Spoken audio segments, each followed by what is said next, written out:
Alright, get ready, you guys. This is going to be a long one. Today we're going to be talking about second house Mercury.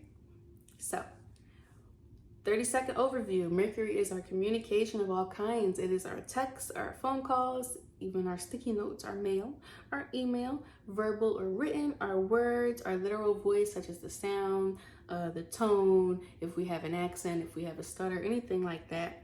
This is our conscious mind, i.e. how we figure out how to get from one place to another. These are the kinds of topics that we may be interested in and like to read or talk about. The second house is a very broad house. This is about our finances, our savings account, our stocks, our CDs, our bonds, etc. The money that we have access to somewhat immediately. These are our possessions. These are things that we can physically touch today, as opposed to things like loans or stocks, which is more 8th house and more of the intangible sort of wealth. This is the things that we value, and there is a difference. We may have possessions such as sneakers, but we may value art, in that I like to have a beautiful, clean home. We can value cleanliness, if that makes sense. This is also the moral things that we value. Do we value being kind? Do we value physical activity? Stuff like that. This is our self-esteem and our self-worth. This is huge. This is a huge part of this house. This is the things that we like to spend money on. And it's just our general attitude / relationship towards money in general. So we have 3 celebrities. I thought that they were all super interesting. We have Ryan Reynolds. And I'm going to get into why, when I saw that, I was like, But then I was like, oh. We have, unfortunately, Jeffrey Epstein, but I still feel like I should put him in here. And then we have Fidel Castro, who was a huge part of Cuba's economic revolution. So when it comes to Mercury, the first question I always ask is, what are we talking about? We are talking about money, of course. The most interesting thing to you guys. Finances are your favorite topic. Any form of learning about finances, reading books, talking to other people, watching YouTube videos, listening to podcasts, reading articles, researching and reading things about the stock market, about being informed on the economy, like even reading an article about politics that may affect the economy, such as reading about the tariffs and how that can affect what's going on in the stock market or with your 401k. All that stuff is, the article about the politics is going to be super interesting to you, because you know that that is going to affect money, which is at the end of the day your ultimate interest. Podcasts such as the Dave Ramsey Show, where they constantly talk about money, talking about student loans, talking about interest and compound interest and passive income ideas and all that kind of stuff, just like really is like a massage to your brain. It just really gets the juices flowing. You just really love it.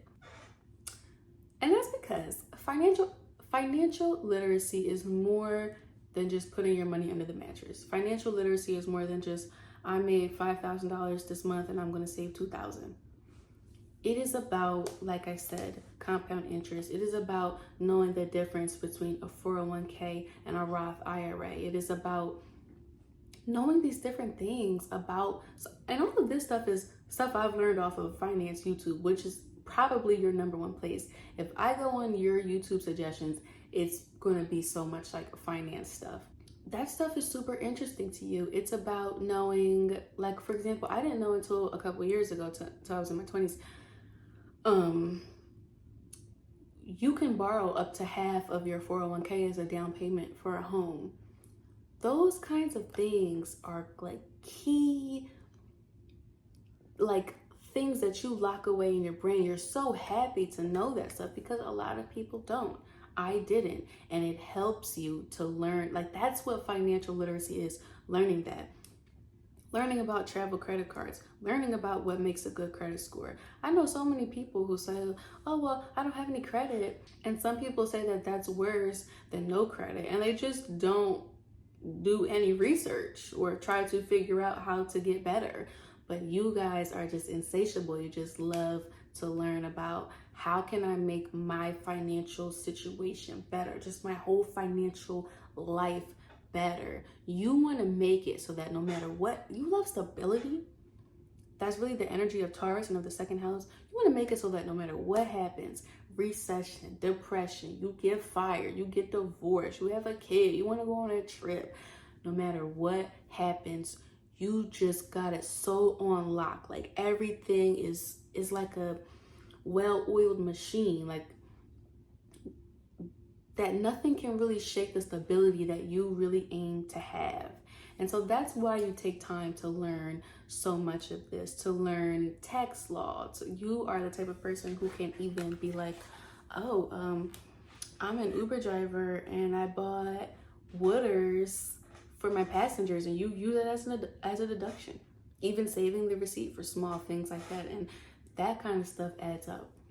Nobody understands better than a second house placement or a Taurus placement that the way that you get to $1 million is $1 at a time. Almost so many other signs will be like, ugh, $1 million, I don't have that, but they'll spend like maybe $20 a day on eating out and don't realize like, well, you could have been $10,000 closer than where you were. So that's just the kind of stuff that you guys just love to learn about. You get pumped up. Any way that you can flip money also catches your attention. It gives you a dopamine hit. That's the only way I can say it's a dopamine hit. People like to hit the joint. You like to learn about finances. If there's always ways that you're looking at money, thinking about money, and it will, because your mind is on it. And this goes for anybody about anything. When your mind is on something, you will notice it. You will notice opportunities for it, and you will unconsciously learn more about it until it just becomes natural. Because your mind is always on money and financial literacy, you constantly find ways to make more money and flip money. You could find that you're good at something, and then you may think to monetize that. And that can seem pretty straightforward, but I can't tell you how many people that I know that are extremely talented at something and could make money off of it and don't, because they just don't see the opportunity. You are constantly looking for ways to flip your money. That's why you love CDs. That's why you love the stock market. You're like, in your mind, you're telling me I could put 10,000 into a high yield CD, and at the end of the year I can have 10,400. That's amazing. That kind of stuff always gets you going. And that's why I really wanted to talk about Ryan Reynolds. I don't know if this is a nationwide thing or whatever, but I have the phone company of Mint Mobile. It is an offshoot or a sub-brand, a subsidiary, I think it's called, of T-Mobile.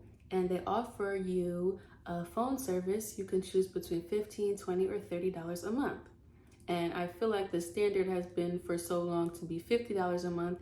And from what I've seen in the years even prior to that, prior to like Boost Mobile and Simple Mobile taking off, the long reigning phone companies have been Verizon and T-Mobile. And I've seen people say, oh, my bill is $70 a month and I got the new iPhone, so that's add on 30, so I'll pay $100 a month for a phone bill. So when I see Ryan Reynolds, who is this handsome, famous, already rich actor, and he's like, he owned a 25% stake until he sold it, another second house Mercury thing, in this cell phone company, I'm like, that's just the most random thing I've ever seen. And then I seen that he had a second house Mercury, and I was like, oh, it doesn't matter that Ryan Reynolds is rich. He's in like huge blockbuster movies like every summer, every 2 summers. I just went to the movies to see Deadpool versus Wolverine last summer, which was a horrible movie, but that's not the point of this video. He's rich. His family is rich. His kids will be rich. And his kids' kids will be rich. He doesn't need to do this. But the natural energy of a second house Mercury, it doesn't matter. It doesn't think like that. It doesn't think like, okay, I'm rich and that's it. It's always thinking about money. So when he saw an opportunity to be a stakeholder in a phone company that is going to attract people, because who doesn't want to pay less for the phone bill in a time where everything is so expensive, he seized on it. And suddenly the random endorsement of Ryan Reynolds to this sort of obscure discounted phone company makes more sense. And I have Mint Mobile, and I will say I really enjoy my service, and it is very cheap. One of the coolest things about Mint Mobile is that they require you to pay either 3 months or 6 months or 12 months up front, which is really great because I paid $200 and I have cell phone service for the whole year, as opposed to when I was with Boost Mobile and I was paying $50 a month. That would have only been 4 months. I've essentially cut my phone's usage, my phone bill down by 2/3.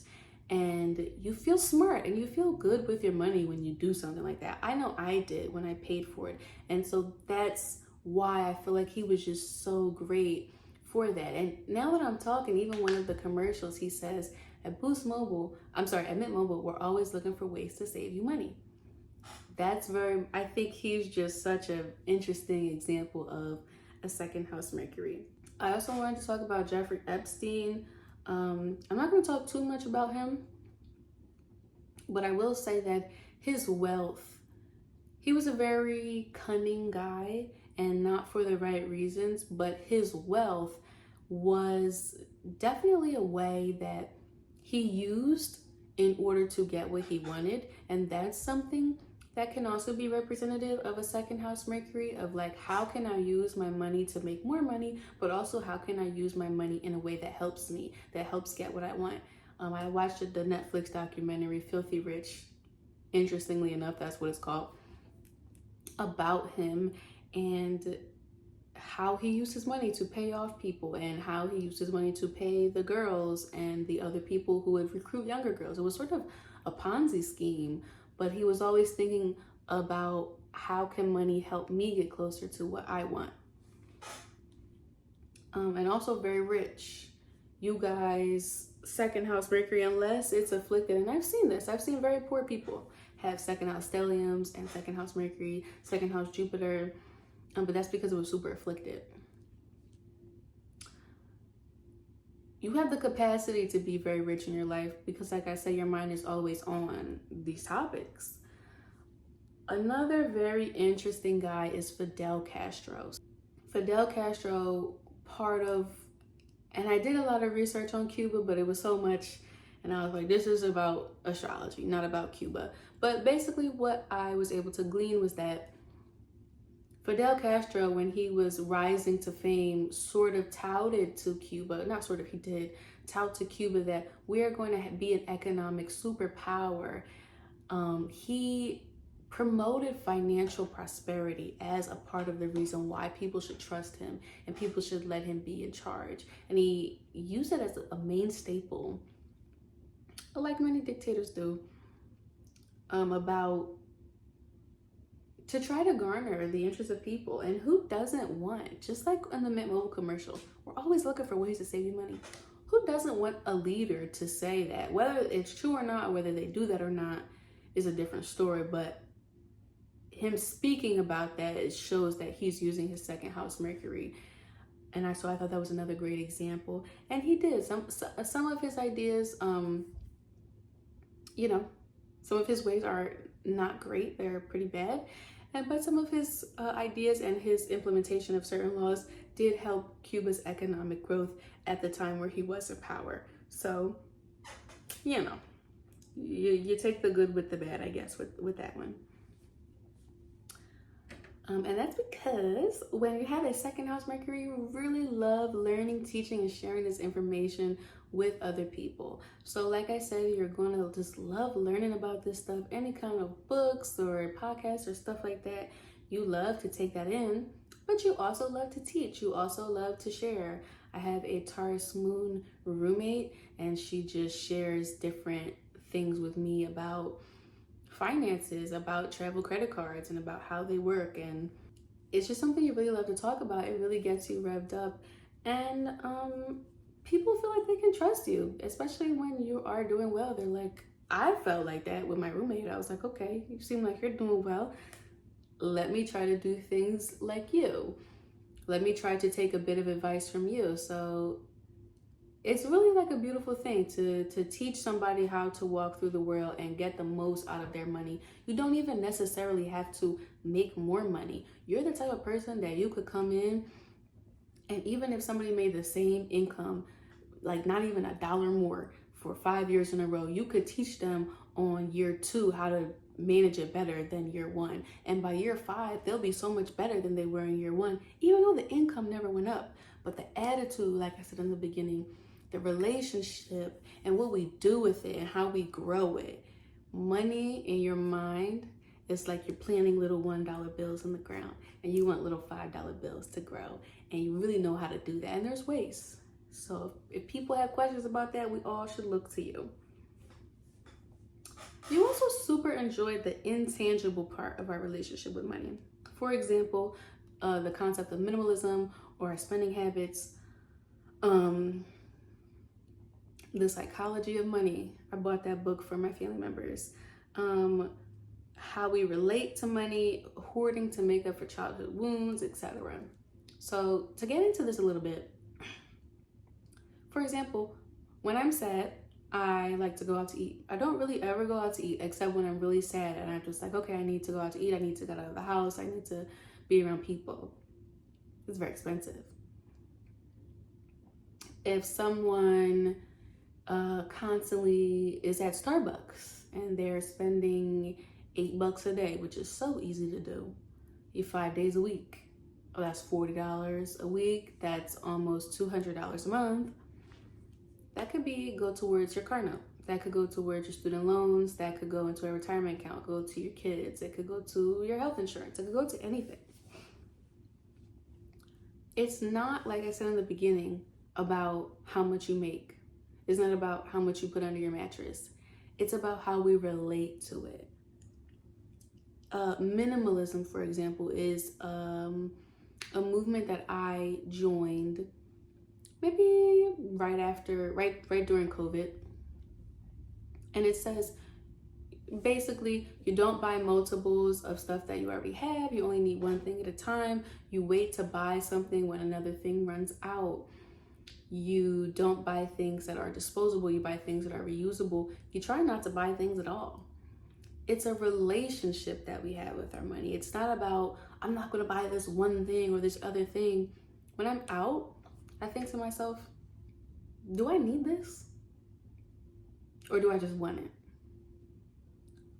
One thing that I love to buy, because I'm a Libra moon, is any type of skin cream. But the thing is, I'll have so many, and they're not even used.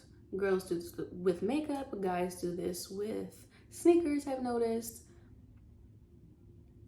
I don't need 5 tubes of sunscreen. I can just use the 4 that I already have and then buy one more. So when we have that general attitude, it really helps us,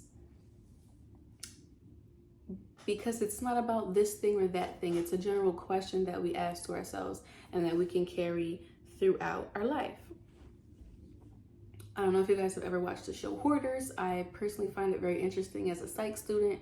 A lot of times people will say on that show that they have this wound of when they were a kid, they didn't have a lot. And so now that they're adults, they're trying to fill their room and they're trying to fill every part of their house with things that they think they might need in case they may ever need to reach for something, they can have it.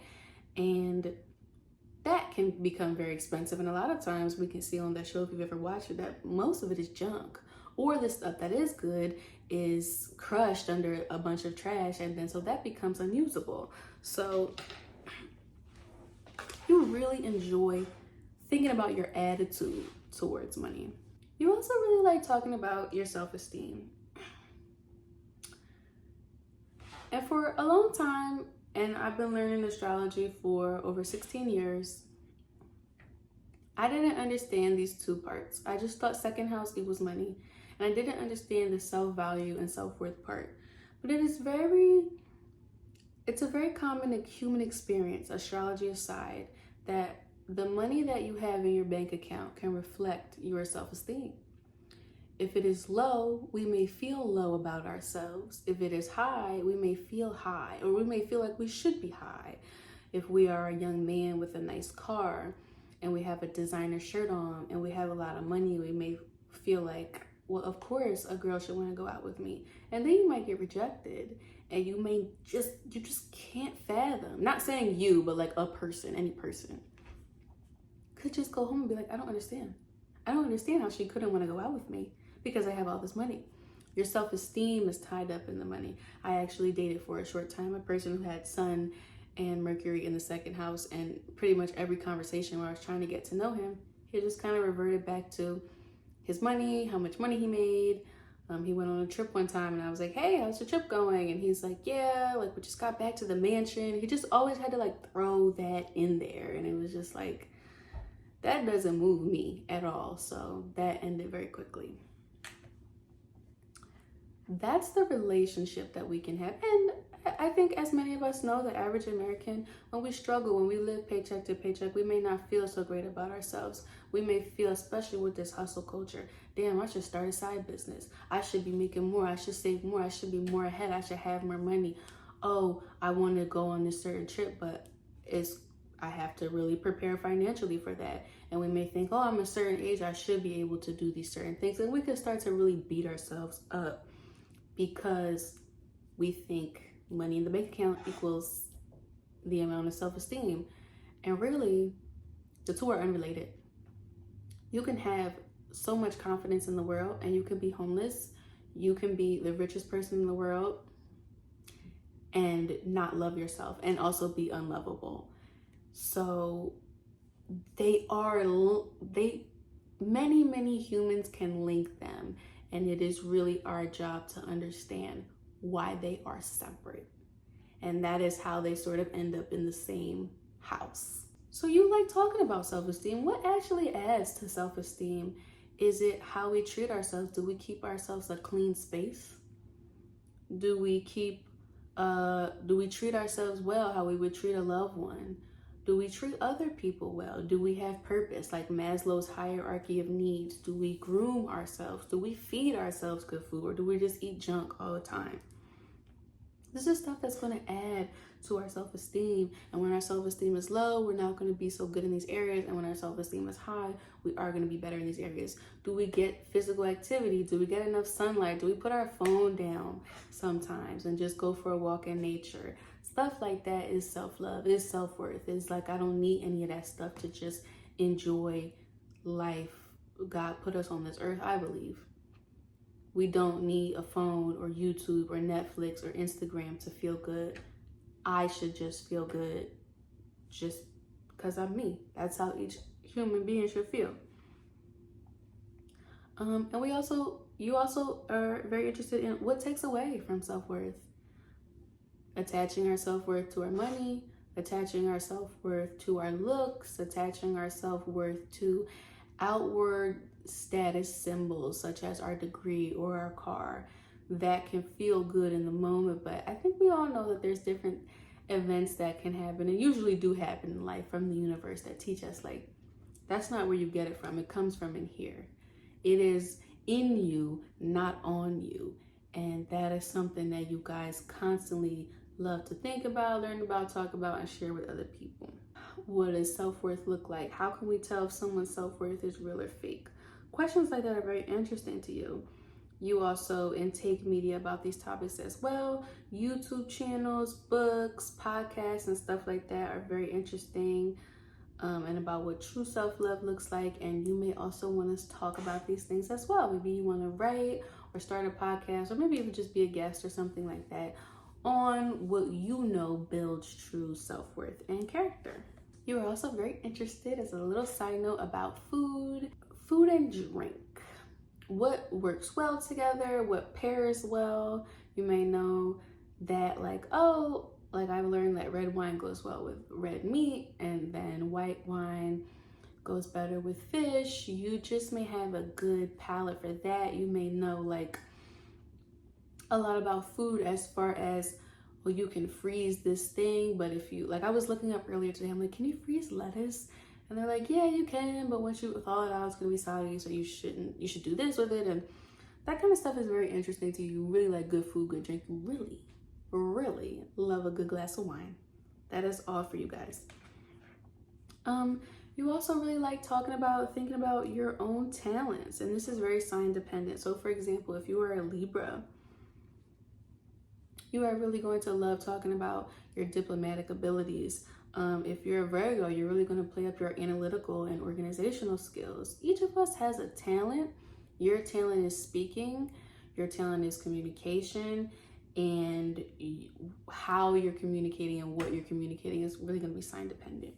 So what do we spend our money on?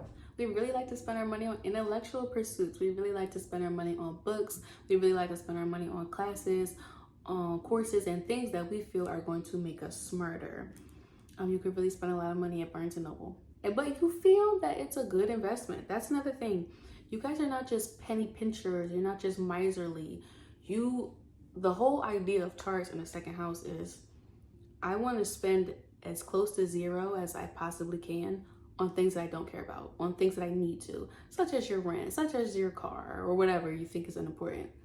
But when you find something that you feel is truly valuable and that you really love, you have no problem, because you also love quality. And so then you have no problem taking all that you've saved and putting it there because you feel like it's worth it. We've all bought something or spent a lot of money in life on something that somebody else would look at us crazy, but we think it's worth it. I think it's absolutely crazy that people have paid $500, $600, and $700 for a PlayStation 5. I would never. I've spent zero on a gaming console in my life. However, I will go to Ulta and spend a lot of money, or I'll spend a lot of money on books about astrology or tarot cards, and my art and color pencils. So to each his own, basically. You will spend a lot on writing materials. I think you could definitely have amazing stationery, amazing pens, or a very nice writing station. You can have a very nice desk. I can see that for you guys, something very high quality, or a pen that just might be, it's not the little bag of big pens. It's like a pen you bought singularly, you tested it out, and it's really good quality. You really like that. Also, a lot of writing materials. And you just like to spend money on terrain things, but only after research that convinces us why this is a higher quality item than the other things out there. So most importantly, what is it that we value? We value our intellect. You guys are slow to speak, and you think very logically and rationally before you make a decision. You value that process. You value that you don't jump to conclusions. You value that you thought about something before you came. You value your slowness because you're like, once I come to this conclusion, I don't feel like it was based on nothing. It wasn't based on emotion. It wasn't based on a fleeting feeling. It wasn't based on some one article I read on Yahoo while I was checking my email, or some sponsored ad. It's something that you actually believe in. You value taking your time when you think about something. You value your voice. You feel like you have a beautiful voice. You could be a singer. You could just have a voice that you find is beautiful. Or a lot of times, I think subconsciously people who have Libra or Taurus or even Scorpio placements, there's this very sexy voice. And you've just sort of like AI in your life. You just listen to the people that you think are sexy or sound sexy or have a good voice, and you just sort of mimic them over the years until it naturally becomes you. And that's your literal voice. You can also value your intangible voice, your metaphorical voice, such as your thoughts and opinions. You can be like, yeah, I came to this opinion and I feel like it's very important. So if you're at work and your boss asks you to give an opinion on something, you stand by it because you really feel like, look, I took my time, I researched, I thought about it, and I thought about it rationally, and I really thought each step through before you came to a decision. You are the type of person that, if you're in a jury, you may be the slowest one to say whether you think guilty or not. But once you get there, once you arrive at your opinion, that's it. There is not a whole lot of changing your mind once you arrive at an opinion, because you feel like, look, I just put all this time and all this work, like mental energy, into thinking about something, and you're going to try to convince me that I'm wrong. You're going to try to convince me that each step I took, each thing I thought about is wrong. No. And also, for you to change your mind, you got to do that again, because that's just how you think. So you're like, I don't want to do all that research and think about all that stuff again. This is my opinion. So if somebody has a second house Mercury and they come to you and they say something like, let's say a friend or a family member, or even a partner, and they're like, look, I want to move to Tahiti. You better believe that they're serious, that they've researched it, that they've thought a lot about it, that they've talked a lot about it. And if you think you're going to just quickly talk them out of it, you're really not. There's like a 95% chance they're going to do it. And if they change their mind, it's not going to be quick. It's not like Mercury in the third house where they might be like, I'm going to go over here. And then they just like, what did I say? I forgot. Oh, I said that. They know exactly what they said. They know exactly why and when they said it. And that's what they're going with. So they can be very stubborn. Mercury and Taurus, Mercury in the second house, you guys can be very stubborn on your opinion. And this, the obvious caveat to that is that you could be wrong. And that you don't want to see that you're wrong. You're the bull. You're just, you just feel that that's it. I'm right. But I think the beautiful side of it is that you are not like a flighty person with your thoughts or your words or your opinions. You're not just gonna blurt something out. You're not the person who is dating you, for example, can have stability. You're not, even like, let's say the Tahiti example, you're not ever going to say to your partner, oh, I want to move to Texas. And then your partner might be all stressed out and be like, oh my God, I gotta move to Texas and let me research Texas. And then you come back and you say, oh, you're still moving to Texas? And I'm like, what? I never said that. That's the beauty of it, is that there's not this superficiality to it. But try to be open if you can to not being so stubborn with your thoughts and opinions. I always say when it comes to opinions of others, allow it in and consider it. And if you want to send it back out, you can. Or if you allow it in and you find that you want to change your mind or you want to add to what you've already thought, then that's beautiful. There's nothing worse than somebody that's fucking dead wrong and they just will not change their mind. So the relationship that we have with our siblings is also something that you really value. Your siblings themselves. Our siblings, when the relationship with our siblings is good, it can really raise our self-esteem for obvious reasons. You have a person who really knows you and has known you for a long time, and you have a person who is just in your corner. They don't want anything from you, or they shouldn't.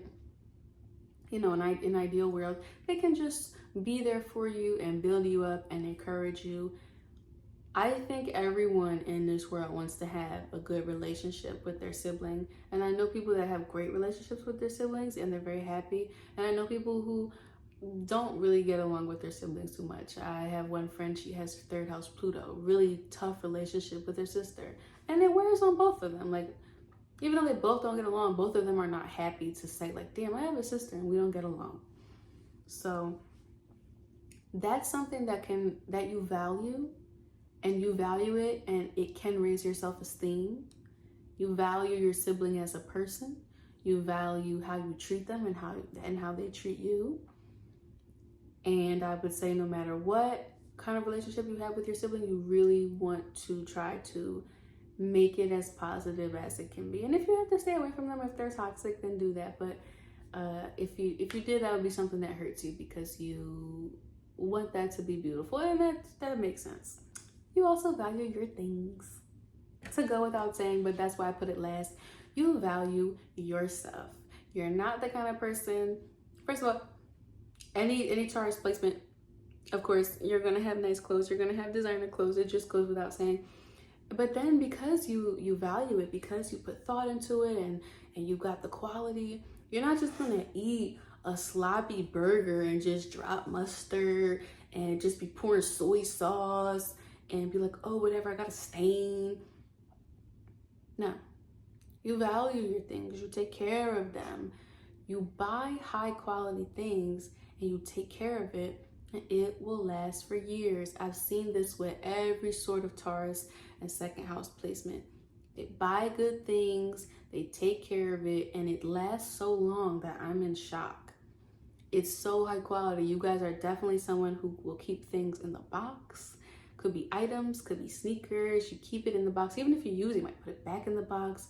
You are definitely a person who you'll buy the newest iPhone because you'll be like, okay, this is quality. This is very expensive. But you'll know that it will last you for years. So you're going to get a good case. You're going to get a screen protector. You may even get a warranty plan. And you reap the benefits of that. And anytime I've been around a Taurus person, they've always been surrounded by beautiful things. I'm always like, I like this. This is good. This is good quality. And just think, just the Taurian theme, clothes, perfume, anything that appeals to our five senses. Definitely your shoes. Definitely your car. Stuff like that. You take care, and your electronics and any quality pieces of furniture, you are going to do very well to treat those things well. All right, had to turn the light on. Sun is going down. The second house is how we make our money, and any planet in the second house and also any sign in the second house is going to give us a bit of a cheat code. It's going to show us in our life how we can make money. That's the cool part about astrology. So you have Mercury here. So how can you make money? You can make money off of your knowledge. You have taken, because you are slow and steady in your thought. And I mean that as a compliment about money. When you know more than a person, you can capitalize on that and finance that by either providing a service, by teaching a course, by becoming monetized on some sort of social media, or just by getting certified or ahead in whatever field. Your knowledge is your superpower. Your knowledge is your moneymaker. Accounting, anything with numbers, and finance will make you money because you know the most. In your actions, in your career, and in your ideas, like we had with Ryan Reynolds.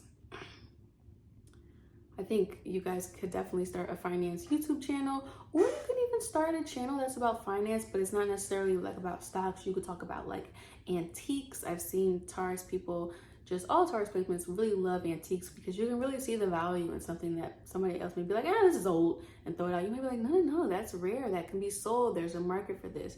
You guys love that kind of stuff.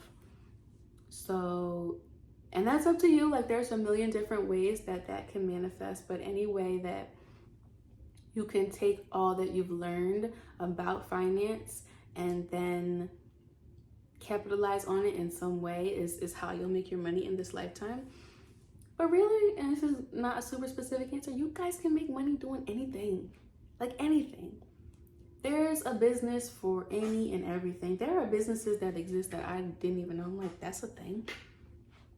Somebody had to think about that and make money off of that. But you guys can make money doing anything. And it doesn't have to be a side hustle. It doesn't have to be a grinding thing. You can make money doing what you're already doing, but you just know how to capitalize on it and make more. So let's say you have like a cleaning business. And okay, whatever. There's like 1 million cleaning businesses in the world, whatever. Your mind is constantly going to be like, well, I spent $200 on supplies and I make $1,000 a month. How can I get the supplies down? How can I squeeze that down? Whereas other businesses might be like, whatever, I made a profit. Not you. How can I buy in bulk? Can I buy a different product line that's still of quality but is cheaper? Can I have a subscription service where it's cheaper? Can I raise the prices? Let me research. Let me be slow and steady and research what are the competitive prices in this cleaning business market. Am I undercharging for my services? But you don't want to overcharge either, because then you'll have less customers and that will put you down. Stuff like that. And I offer discounts or some sort of thing to keep people coming back for a better, for more time. Can I say, hey, after you've been with us for a year, we'll take this percentage off, which will ensure that people will come back instead of wanting to go to somewhere else. These are the kind of things that matter in finance. These are also the kind of things that are super boring to some people and not to you guys. And you know how to squeeze every dollar out of someone, and you know how to pinch every dollar for yourself. And that is how you become successful. It's also about relationships. How can I get more clients? Can I talk to more people? You guys can make money doing anything. If you think, if you commit, and if you commit obviously to a good idea, There's no way you can't. You're born to do this. Your mind was set here by the universe for a reason. So, at the end of the day, my final thoughts, I'm going to read them to you guys. For second house Mercury is: your brain and learning is important to you. It helps you not just survive, but excel in a world where money is necessary. And this pairing of intellectual ability, along with the comfort that money provides us in this life, is a great major way to derive your self-esteem and develop a sense of identity. Overall, this is a really great placement. I really had a good time doing this. I'd love to hear you guys in the comments. Tell me about what your relationship with money has been in your life, how it's evolved, and share some tips with us if you have it. Anyway, thank you for watching, and I'll see you guys in the next video for Mercury in the First.